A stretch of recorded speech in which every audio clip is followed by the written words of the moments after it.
అవి రైతే రాజు, ఈ రైతు లేకపోతే మేము బతకలేము, మరి మీరు దాచుకుంటే మేము మళ్ళీ ఏడు తింటాము అని కట్లకు వస్తే దెంగేసేవాడు.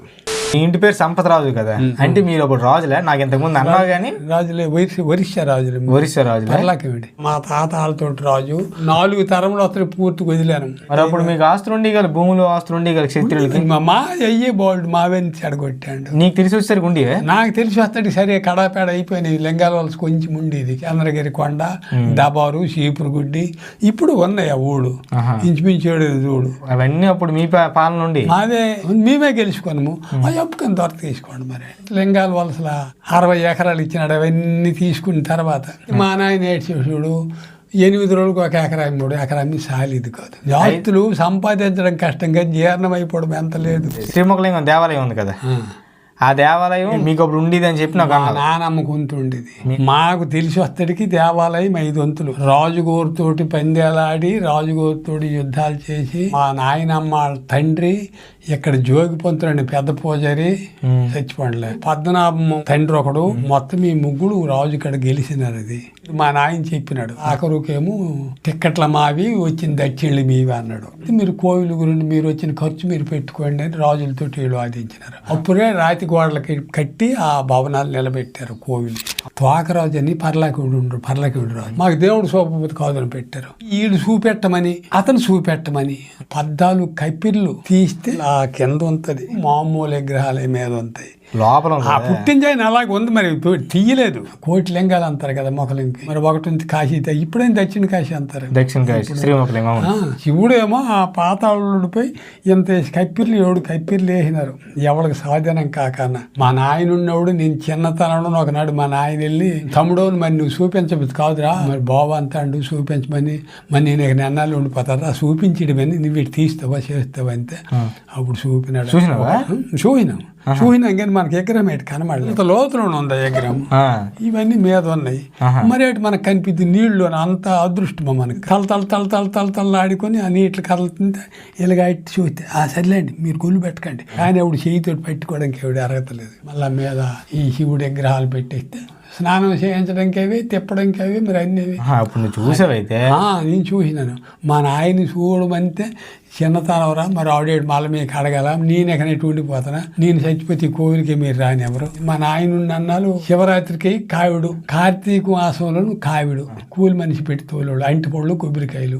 మా వాడు మా నాయన మా అబ్బాయి 2 వంతులు వేసు. ఎవరికి వచ్చిన వాళ్ళు దేవుడు ప్రసాదం ఊరంటే పంచేవాళ్ళు. అలాగా అది మీ నుండి చేతులు ఎలా జారిపోయింది? రాగి పట్టల మీద రాత ఏంటని నేనున్నాను. ఇంది పైసో పరక దచ్చిని ఈ పండు కాయ మాకు తెచ్చివ్వాలి. రాగి కాగితాలు, ఇప్పుడు కాగితాలు అలా కాదు, ఉన్నాయి ఇప్పుడు వాళ్ళ దగ్గర ఉన్నాయి, రాసి ఇచ్చాను. మరి మా నాయన ఎప్పుడు చచ్చిపోండో, మా పెన్నమ్మ వెళ్ళింది 2-3 దపాలు లాగింది మా అమ్మ పెన్నమ్మ. మీరు తినాలని చుట్టాలం కదా, పండుగలో కదా, 2 రోజులు తినేసి వెళ్ళిపోండి. కానీ దచ్చెళ్ళకి ఇచ్చిండి మాకు ఇవ్వండి, తర్వాత మాకు ఒట్టికి వదలండి అంటే అందరూ మీతోటి 10 మంది వస్తుంటే వాళ్ళకి టిక్కెట్లు తీసుకుని మీకు టిక్కెట్లు తీసుకోకపోతే గొల్లు అయిపోతారు. ప్రజలు మంచి కావాలి. మీకు కావాలంటే రాగి పట్ట తీసి చూపిస్తాం, ఎవరికి చూపించండి. అందులో మీకేం హక్కు ఉంటే తీసుకోండి, లేకపోతే మరేం హక్కు అంత అని రాసి ఇచ్చేస్తే. అది మీ నాన్న రాసి ఇచ్చాండి. అయితే మా నాన్నే ఇచ్చాండి. ఇవ్వడం మా నాన్నంత వరకు హక్కు ఉండేది. అందరికి అప్పుడు 10 పైసలు ఎంత ఉండి టికెట్ దేవుడు కావాలి, కానీ మాకు టికెట్ ఉండేది కాదు. ఇప్పటికి ఎలా మారిపోయింది నువ్వు అనుకుంటున్నావు? అప్పుడు ఎలాగుండి, కరెంట్ లేనప్పుడు ఎలాగుండి?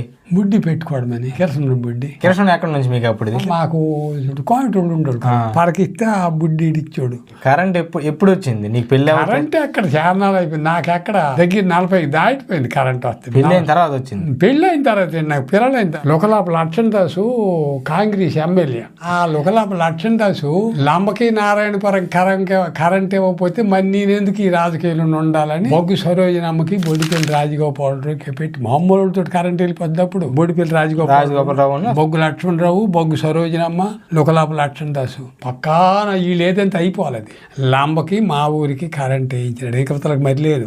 వచ్చిన కొత్త సరదా పడిపోయారా? అర్థం అడుగుతా సరదా కదా. కరెంటు దీపాలు వెలిగిపోతుంది. నేను అంతర మధ్య దీపాలు వెళ్తాని, నీటిలో దీపాలు వెళ్తే ఇవేని అలాదేంటి ఇదేంటి ఇక లైట్లు సరదా. అయితే రైతే రాజు అని ప్రభుత్వం అంటది. నువ్వు చిన్నప్పటి నుంచి ఇప్పటికీ వ్యవసాయం చేస్తాను. వాడు రైతే రాజు అనడానికి మెప్పించి నప్పించి ఒప్పించడానికి కారణం ఏంటి తెలుసునా? ఆ రోజుల్లోన మేము పండిస్తే ఆరయ్య తహసీల్దారు నాయుడు బారికి తహసీల్దార్ పంటరోతు ఊరు ప్రతి ఊరు వచ్చేలే అవి రైతే రాజు, ఈ రైతు లేకపోతే మేము బతకలేము, మరి మీరు దాచుకుని మేము మళ్ళీ ఏడు తింటాము అని కట్లకు వస్తే దెంగేసేవాడు, పట్టుకుని వెళ్ళిపోయారు బండి. దాన్ని తీసుకుని వెళ్ళిపోయాడు.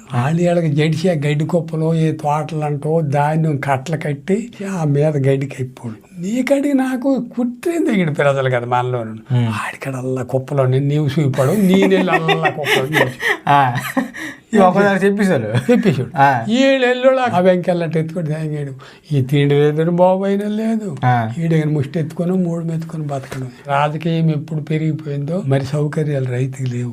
పండించిన పంట నువ్వన్నీ ఖర్చులు పెట్టుకొని రేటు నువ్వు చెప్పలేవు, మనం చెప్పినట్టు వెళ్తాది. గవర్నమెంట్ కూడా చెప్పాలి దాని రేట్ ఎంత, అది మన దౌర్భాగ్యం. మీకు ఫుల్ వీడియో కావాలంటే మన ఛానల్లో ఆల్రెడీ అప్లోడ్ చేశాను, వెంటనే వెళ్ళి చూసేయండి. అండ్ నచ్చితే కనుక ఒక లైక్ చేయండి. Thanks for watching.